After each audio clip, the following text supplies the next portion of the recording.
There are experiments to show how water does not respond the same way to every person who approaches it. To handle water, almost everything that people call as normal life is generally handled. Have you seen the Jivarasam? You put this in your house and consume this water on a daily basis, you will not get into chronic ailments.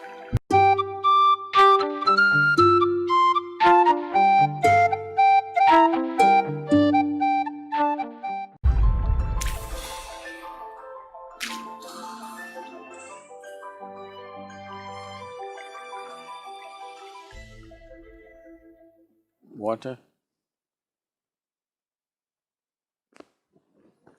jala or neer,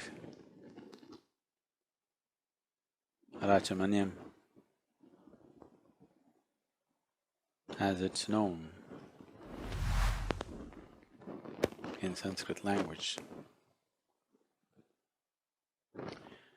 In many ways, water is fundamental or among the most important ingredient of physical aspect of the life-making process. Today, a lot is being said in scientific terms about how water is fundamentally life-making, not just as an ingredient, not just as one more ingredient, but as an active participant in the making of life. This is something always many cultures in the world have been aware of, but we have an issue that unless it comes from a laboratory, it cannot be really true, though it's the most obvious truth that anybody who's paid a little bit of attention to life would notice that there is a certain aspect or a certain dimension of participatory role for water in everything that's life. In the last decade or a little more than that, much is being said in modern scientific language as to how water has both memory and intelligence of its own. It is not just reacting to various things happening around it, it is responding. And water's response to different inputs is different. There are experiments to show how water does not respond the same way to every person who approaches it. So if the water does not respond well to you, you're a done case. Over 72% of your very physical body is water. If the water doesn't behave well with you, you're done. Your physical life is going to be a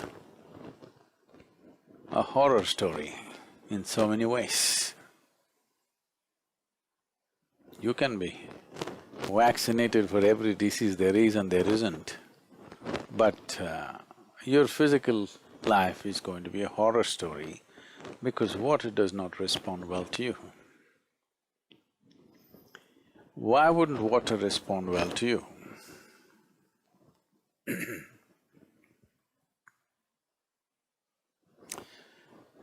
To put it in a very simplistic way, if you do not approach this dimension consciously or unconsciously. Appropriately, water may choose not to respond to you well. You may be living wantonly right now, but water is responding largely to your karmic substance. The fundamental reverb that you're setting forth, based on that, accordingly it'll respond. So, if we find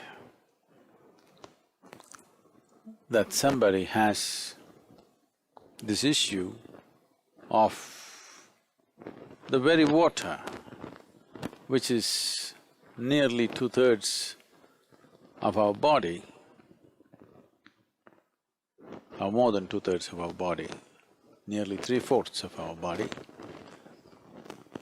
is not behaving well within us and just about everything is going wrong with the system, then water-based kriyas and karmas are done so that you make friends with water.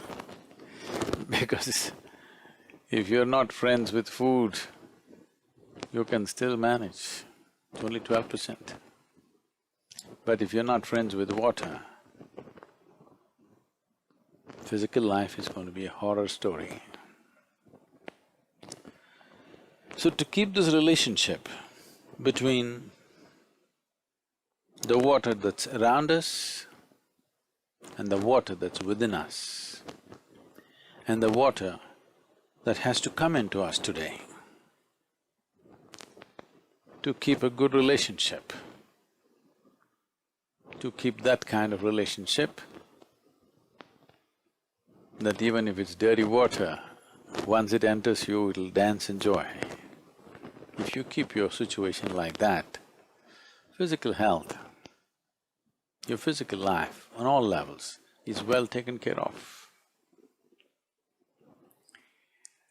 It's not that air, fire, earth, not important, it's important. But in sheer volume, water wins. Most nations turning democratic majority, you know the value of majority.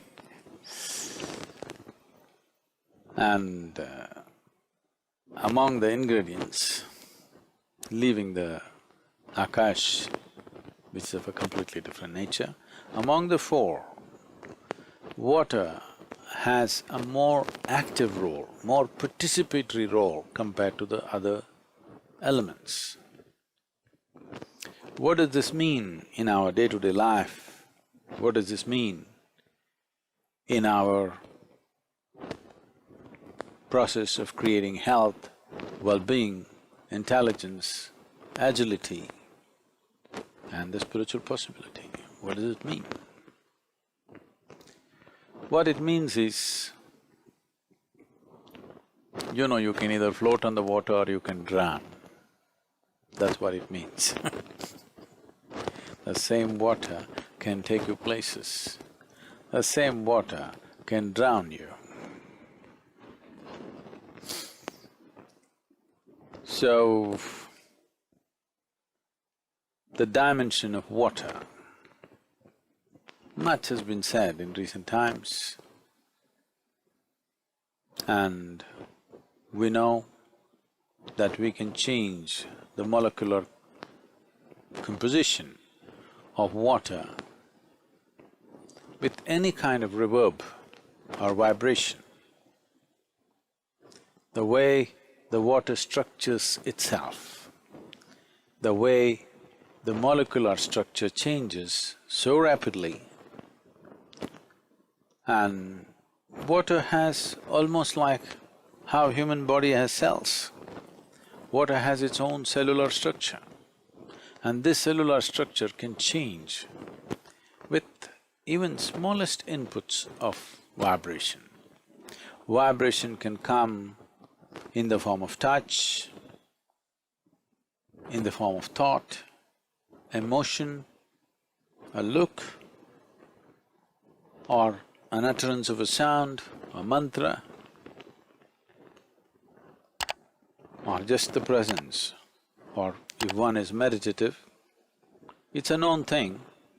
These are recorded now, many images, microscopic images produced like this, that when you become meditative, how the neuronal structure in the brain rearranges itself and dances in a completely different way, simply because you're in a certain state of experience. When you're joyful, how the neuronal structure is. When you're peaceful, how it is. When you're blissful, how it is. When you're stressed or anxious or angry, how it is. All these things have been recorded now. Something very similar to what happens in human brain happens in water for every input that is put into it. When I say input, not chemical input, not physical input, just a thought or an emotion can change the molecular structure of the water in a dramatic way. Different bodies of water are responding in different ways for the same inputs. And the same body of water responds in different ways for different people who come to it. If 5 people go to the river, the same river water will respond differently to 5 different people. If they allow little space between them, it's clearly there. So, we are dealing with such an intelligent liquid. If they've gone to the extent of saying that water is the most malleable computer on the planet. So an enormous amount of systems were established in day-to-day life as to how to treat water. Largely lost, but still a bit traditionally, people who are conscious of certain things and those who are little orthodox, even without knowing why they're doing it, many of them are doing the right things. If you walk into a traditional South Indian home, even today, the water is kept in a certain way. It has to be in a metal pot, preferably copper or brass or some alloy of copper. And you will see they will keep a lamp, they will have sacred ash smeared on it, a flower on top of it. Here it is. In America there's no flower, but in India always there'll be a flower on top of it. Because water needs to be happy. If you should not turn into a horror, life is… I don't know, sometimes you might have been, many of you, but I think once a month everybody should make a visit to one of the major hospitals around you. Not just to catch an infection, just to see how much of a horror life can become, you know. Life can become real horror if certain things don't function properly within this. And taking care of water is an important aspect of that. So, every day how you drink the water means, they'll take even today in our house they do it, and many homes they still do it. Of course, many people have shifted to plastic bottles and plastic purifier machines. Otherwise, in the night, with a little tamarind and turmeric, the vessel is washed, not with soap. And then water is filled up and they put a flower on it, they light a lamp in the night and go to bed. And next day morning they will drink from that. This water is going to behave wonderfully within you. Above all, water is looking at your attitude towards it, being a huge presence on the planet. Over 70% of the planet itself is water. Our idea of life springs from water. If we are looking for life in any planet, we are only first looking for water because the basic elements which make life, I'm not talking about the 5 elements, the basic element from the chart, you know, what do you call this? From the periodic chart if you take, it's only a matter of 6 to 8 elements which are playing a major role in the life-making process. Carbon is a major thing. Of course, we think carbon is poison now, but we're all carbon, okay? Everything that's life is largely carbon. Carbon, hydrogen, phosphorus and oxygen. What's the other ones? Nitrogen a little bit. No, not really oxygen. Just these things and maybe one or two more. These are the things which in play with water generate life. So all the life-making material, fundamental physical life that happens on this planet are actively engaged with water, otherwise they cannot by themselves do anything. Experiments have been conducted where these elements, water, a little bit of electricity, life begins to happen in a complete vacuum state. Rudimentary life will start taking shape right there in a vacuum state simply because these ingredients and water and little bit of electrical charge, life begins to happen. Well, it's come a long way with its evolution and everything, but the fundamental composition of life in terms of being almost 3/4 of it being water has not changed. This is true with every life, not just with human life. So the phenomena of water on the planet is indescribably big and complex. It's behaving in so many different ways and accordingly it affects life, makes life or breaks life. So, this play of water in our lives is big. Conducting water in the right manner means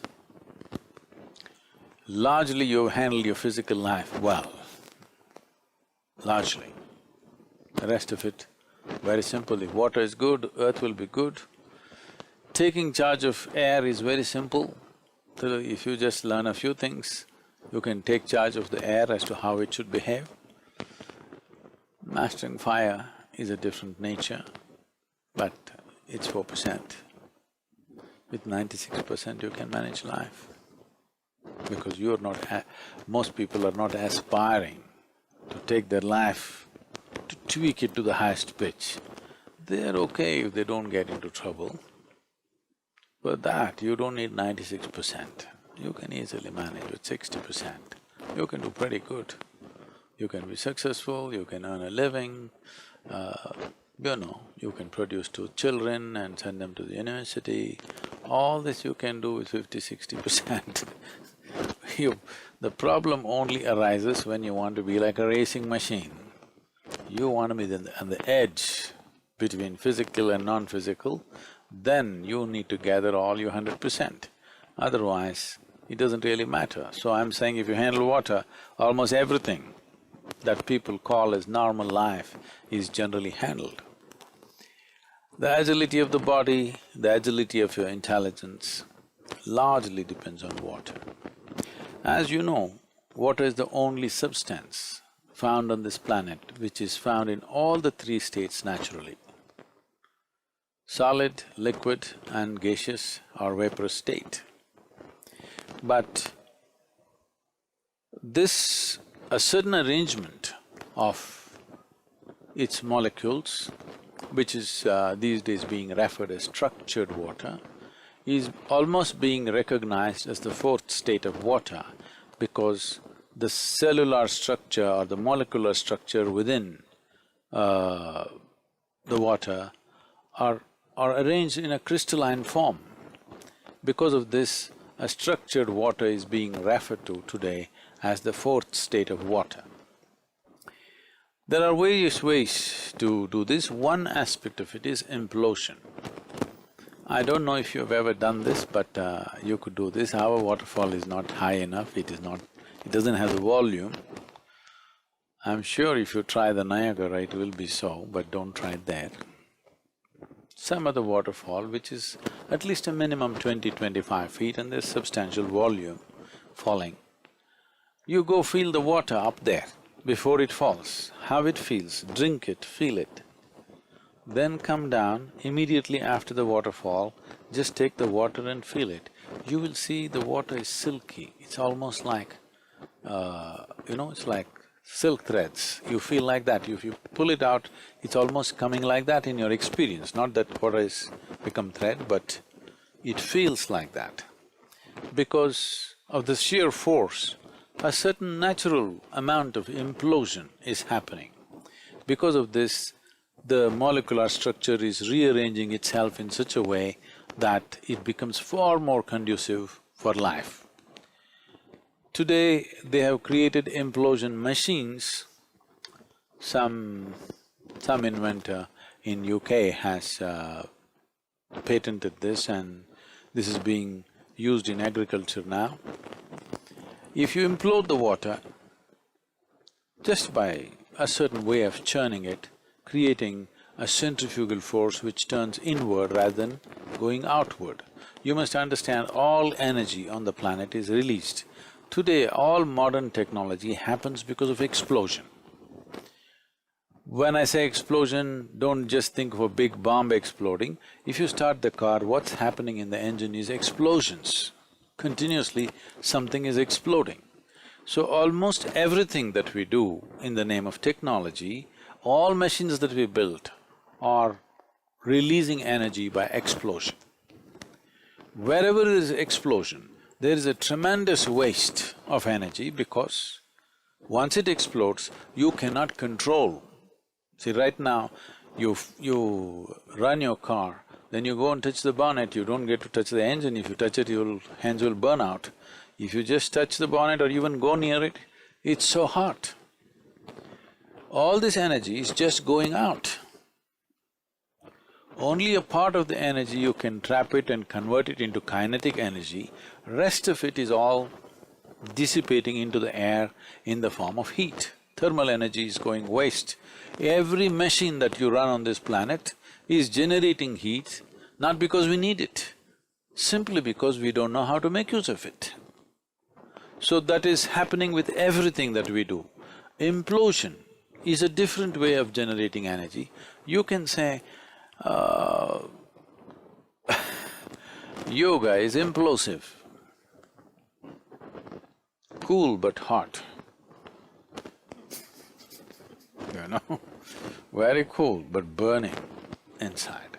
Because it's an implosion, it's not an explosive process. Because it's an implosion, enlightenment is an implosive process. It's very wonderful to see that today modern science is beginning to recognize the significance of implosion and what it can do. If implosion becomes the way of doing things, running machines on this planet, there'll be no global warming, you can run as many machines as you want because it'll not throw out thermal energy, because implosion is a different way of making energy. So imploding machines, generating this imploded water, they're saying you can grow the same crops with 10% of the water that you're using right now. But now, you're pumping water through your pipelines from your local waterworks or whatever you call it. They say, if the water is going through, let's say 50 bends, pumped forcefully, and then it drops out of your tap, you take it in your glass, in terms of molecular structure arrangement, 60% of it has turned into poisonous water. But if you hold it in this glass for the next 20 minutes, it will undo itself. If you're drinking, I see in America, people are drinking from a spout like this, straight into their mouth. Many times when I'm thirsty, when I'm outside, people say, Sadhguru, there's a spout here. I said, I'll never ever drink from a spout. It's too… it just lacks dignity. I know a lot of people are not going to like this, but please drink in some other way. This is not the way to drink water.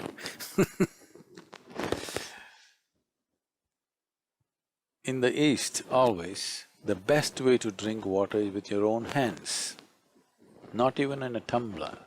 You must drink with your own hands. If that's not possible, if somebody gives water to you in a metal tumbler, you always hold it with both your hands and drink like this. Have you seen this? When you come to India, you must have seen, the village people still do it like that. Of course, city people are… they're they're all wearing I Love New York t-shirts, so they're different people. But you will see, if you go into the villages, even today, if you give water, they will always drink like this. Even if you give it in a tumbler, they'll hold the tumbler like this and drink like this, not like this. Because it's important that first, before you drink water, you have to touch it. Allow that much time and then drink it, then it behaves differently. And this may sound like what to say, some mumbo-jumbo story. Well,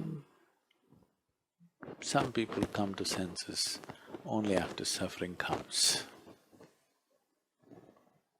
Why some? Most people. This happened once in a South Indian jungle.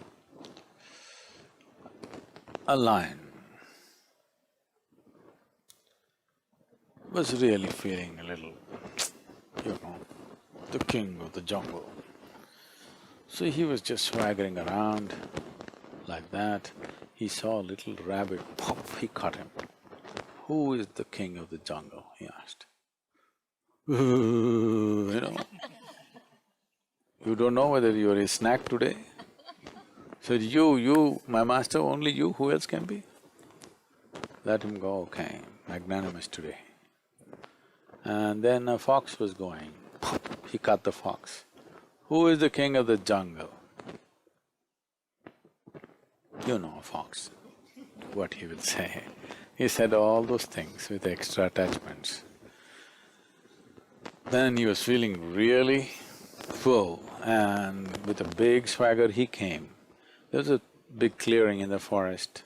He looked up, there was a huge tusker. He was in the mood, not considering sizes. Said, "Who is the king of the jungle?" The tusker, without a word, picked him up in his trunk, twirled him around and smashed him on the ground. His back broke. Then he said, "You could have just told me." The tusker said, "Well, I had to make my point." Life is just like this. After things go bad, "Well, you could have told me, I would have loved water. Somebody should have told me." No, see, your life has to make a point, otherwise not everybody gets it. So, in terms of one's spiritual growth, also water is very important. With what kind of memory, with what kind of attitude are we taking the water? I'm talking about the memory and attitude of the water. To create that, you have a responsibility, how to create that. In India, there's a word called teerth. Teerth. You heard Tirth Kund? Teerth means water with a specific type of memory, with a specific capability to act. So a teerth from a certain kind of temple supposed to do this to you. Teerth from another kind of temple will do something else to you because the water flows over that and it has the memory of the divine. And there are deities in India which are made of 9 types of deadly poisons. A combination of 9 types of deadly poisons, this is called as Navapashana. It's an Indian alchemy where 9 poisons, which each one of them would kill you for a minute dose, but now 9 have combined together and they've made a deity out of it. Every day somebody pours water over that, and that water that comes out, people drink this with traces of those 9 deadly poisons. Because over a period of time the deity wears out and they'll have to prepare a new one. The controversy is going on now because one very famous temple, the deity is all worn out. They should make a new one, but now the new laws, the government's laws does not allow making of a new deity. But this deity is melting away, people have drunk it up. It was made for that purpose. Periodically you must replace it as people drink it up. People should drink up the god. No? Because what is the idea and what is the point? Now I'm getting into trouble.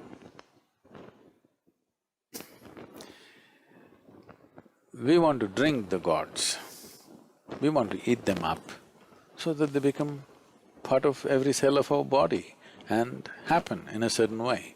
So tirth and prasad, very important. It's not because you've not eaten at home, you go to temple for that one drop of water or for that one little something that they give you. It's not because you have no food at home or water at home, because you want to take in water which has a certain type of memory, the memory of the divine, so that it functions within you in a certain way. So this science has been elaborated in many, many ways, in many absolutely incredible forms. And some of them are truly miraculous and fantastic, some of them are absolutely filthy over a period of time. All these things have happened. But what we are looking at now is water as an element. What can we do with it on a daily basis? See, water is used for everything. If you want to consecrate something, water is an important part of it. In most ancient cultures, whether it is Mesopotamian culture, Egyptian culture, the Jewish culture, India of course, probably only in India it still lives to a reasonable level. In all the other places it's been wiped out because of whatever influences that have happened in the last few hundred years. Without consecrating the food with water, they wouldn't consume it. Even today, you will see in most homes in India, those who still sit on the floor and eat, first thing is they'll take water, they'll put it around, sprinkle it on the food, then only they eat the food. Because what we consume should become conducive to us even before it enters us. In this, water plays a significant role. How we treat the water, that's how everything else is. There are various aspects to this, how different water bodies have gained reputation over a period of time. For example, Ganga is… now she's internationally famous and she's in lots of trouble. Right now there's a big effort to clean Ganga and put her back into some kind of this thing, but it is a big job. Actually, it's a very simple job, but people like to do big jobs because there's money involved. It's very simple. If you don't let any of the effluents in and give it one season, Ganga will clean herself, nobody need to clean her. Just takes one season. When the flood comes, she'll clean herself up. But they want to clean the river for whatever reason. Anyway, many people, not one or two, thousands of people, millions of people actually have experienced this by being on the banks of Ganga and consuming this water and taking a dip in this water. They have come out of all kinds of ailments. Sundarlal Bahuguna was a great proof of this. In his efforts to save Ganga and the Himalayan rivers, which the movement was called as the Chipko movement at one time, I almost went full-time into that movement, but then I got enlightened. My direction changed. Otherwise I would have almost joined the Chipko movement at that time. There later on, these people were initially decried, later on admired as tree huggers. He's the one who got the tribal people to hug the trees. When they came to cut the trees, they went and hugged the trees and did not allow them to cut. Because the entire Indian railways at one time was built from the timber from Himalayan region. It took them 50 years to understand they could make the railway sleepers with something else, with concrete or metal or something. Otherwise, all of them were wooden because the British used wood. So they continued. The entire Indian railways was made from timber from Himalayan range. That means the whole forest range amounting to maybe 25,000 square miles vanished, but we had railways. So at that time, Sundarlal Bahuguna started a movement and he went there, I forget what's the ailment, he went there with a serious ailment. And he and his wife just lived on the banks of Ganga. Just every day Ganga water consumption and a dip. He just completely came out of that ailment. In my own experience, for 27 years, without a break, every year I went to Himalayas for trekking. I think only last 4 years or 5 years, I took people and then I gave up too much management and now our Sacred Walks is doing that. Otherwise, all those first 22 or 23 years I went alone, by myself.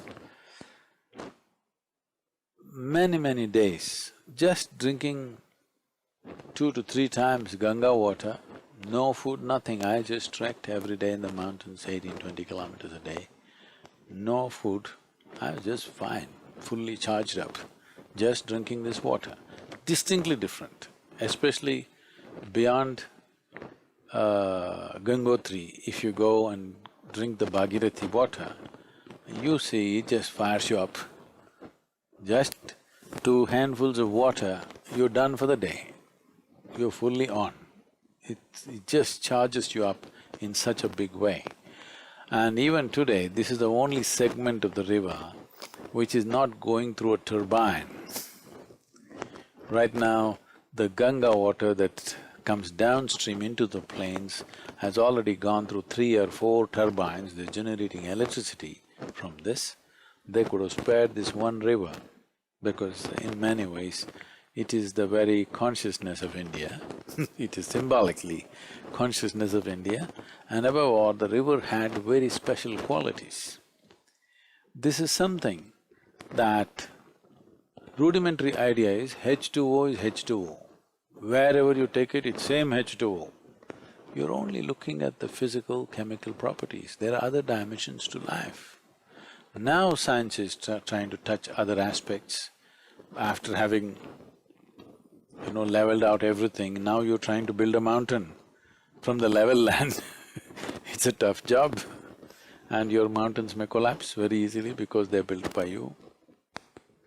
A mountain that's standing for 1,000,000 years has gone through everything that it can go through, and it's standing because everything that can fall off has fallen off largely. So nature has its own way of doing things. These water bodies, I have experienced some water bodies as truly powerful process.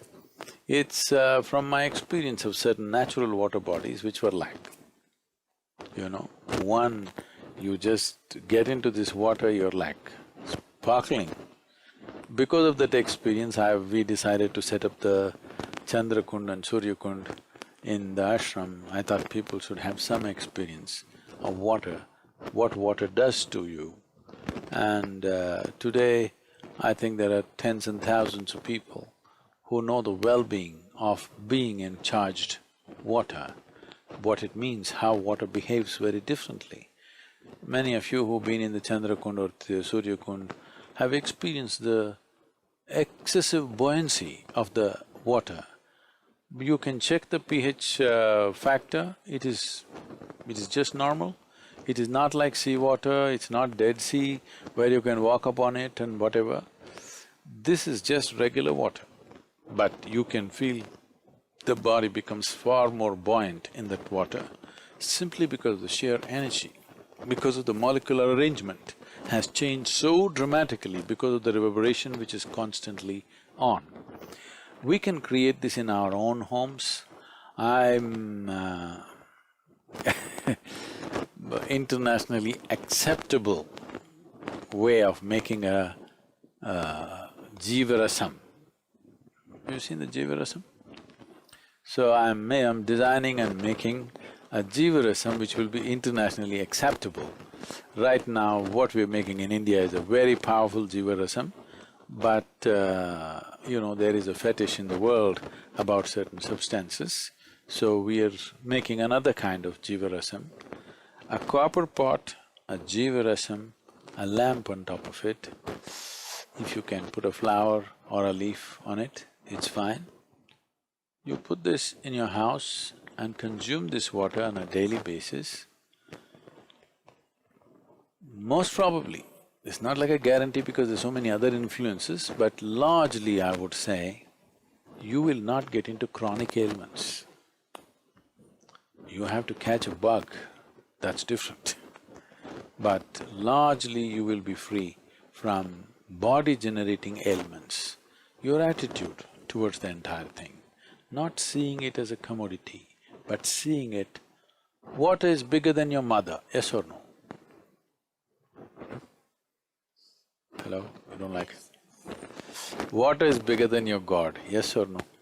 If you say no, I'm going to deprive you of water for next 24 hours, in 24 hours' time you'll agree with me. So, I'm saying the fundamental life-making material, if you do not treat it as such, with the necessary value and the necessary reverence towards it, it has its own way of doing things. Maybe you've always been thinking if you do something wrong, a lightning rod will strike you down. Lightning may miss you, but water will get you. Yes, if you don't treat it well, it'll get you anyway. If you do the wrong things, it'll get you anyway. So, drinking water is one thing, we can't control the bathing water. If we could, that would be great. There are ways to do that. We are in the process of making a manual how you should conduct water around you and within you. It's part of the Bhuta Shuddhi.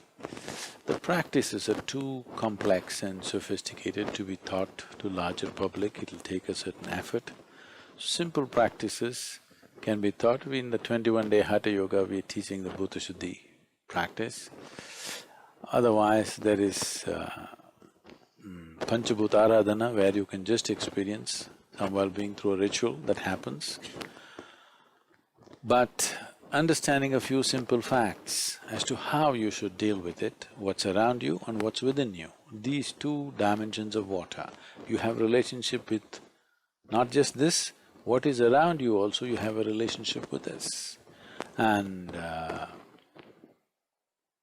we can change the way the water bodies around you behave with you simply by doing certain things with yourself and sometimes with the water body itself.